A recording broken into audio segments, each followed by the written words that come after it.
ચોમાસું મગફળીની અંદર સૌથી વધારે નુકસાની આપતું આપણા વિસ્તારની અંદર કોઈ પણ કીટક હોય તો એક છે મૂંડો. તો આવો ખેડૂત મિત્રો આજે જાણીએ આપણે કે મૂંડો આપણે એ ફેર દવા માર્યા પછી હોય પાછું આવી જવાના કારણ શું છે અને એના નિયંત્રણ માટે આપણે આગોતરા શું ઉપાય કરવા જોઈએ જેથી કરીને આપણે મૂંડા સામે સારી એવી પરિણામ લઈ શકીએ.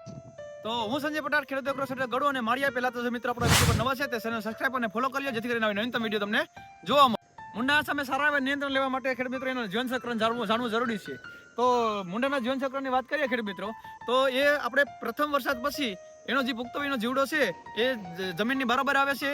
આપણા જે આજુબાજુના જે વૃક્ષો છે એના જે પાન ખાય અને એ આપણી જમીન અંદર 10 થી 15 સેન્ટીમીટર એના ઈંડા મેલે છે. જે ઈંડા આપણે એક માદા દાડીઓ 50 થી 60 ઈંડા મેલે છે. જે ઈંડામાંથી 10 થી 15 દિવસની અંદર એક નાનો એવો મૂંડો બહાર આવે છે અને 30 થી લઈને 40 દિવસ સુધીની અંદર એ પુખ્ત વયનો મૂંડો બને છે અને તે સૌથી વધારે આપણી મગફળીની અંદર સૌથી વધારે નુકસાન આપે છે અને ત્યારે મગફળી આપણી 45 થી લઈને 60 દિવસની મગફળી થઈ હોય છે. હવે ખેડૂત મિત્રો એને મૂંડો પાછો આપણે જમીન અંદર 1 થી 1.5 ફૂટ અંદર જોયો જાય છે અને એક કોસોટો બનાવે છે. ત્યાં આવતા વર્ષ સુધી ખોરાક વગરનો પડ્યો રહે છે. તો ખેડૂત મિત્રો આપણે આના નિયંત્રણની વાત કરીએ તો ખેડૂત મિત્રો આનું જે પુખ્ત માદા દાળિયું છે એ આપણી આજુબાજુના જે શેઢા ઉપર બોયડી છે, લીમડા છે, આવી જે શેઢા પર જે ઝાડવા રહી ગયેલ છે એનું પાંદડા ઉપર ખોરાક એનો કરે છે. એટલે કે સાંજના સમયે આપણે ત્યાં આપણે પ્રકાશ પિંજર મેલી અને નીચે આપણે કેરોસીન નાખી અને આનું આપણે સારું નિયંત્રણ લઈ શકીએ.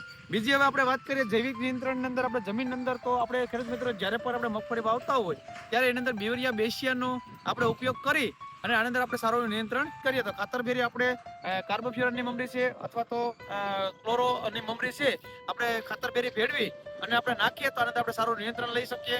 અને બીજી આપણે બિયારણની અંદર પટની વાત કરીએ કે ડેન્ટોસની મમરી છે, પછી 30% થાયોમેથોક્સામ એફએસ છે, પછી ત્યાર પછી આપણે ઇમિડા ક્લોફ્રેટ એફએસ છે. આવી આપણે દવાનો ઉપયોગ કરી આની અંદર આપણે બિયારણ અંદર પટ આપી અને સારું નિયંત્રણ લઈ શકીએ છીએ.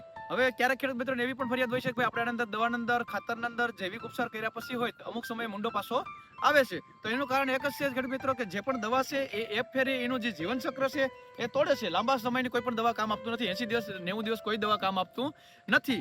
એટલે કે ક્યારેક અમુક સમયે વરસાદની અનિયમિતતા પહેલો વરસાદ થઈ ગયો હોય છે ત્યાર પછી એ જે ઈંડા છે મૂંડો આવી ગયો હોય છે એનું જે જીવનચક્ર છે તૂટ્યું હોય છે. પણ બીજો જે આપણે વાવેતર થઈ ગયા પછી અમુક સમયે વરસાદ પહેલો આશરો વરસાદ થયો હોય પછી બીજો વરસાદ થયો હોય ત્યારે જે પાછા ઈંડા જે દાળીઓ ઈંડા મેલે છે એ મૂંડાની અંદર પાછું નિયંત્રણ આવતું નથી. અમુક સમયે બીજી ફેરી આપણા જમીન અંદર મૂંડો દવા કે બિયારણમાં પટ આપ્યા પછી હોય જોવા મળે છે. એટલું ખાસ ધ્યાન રાખો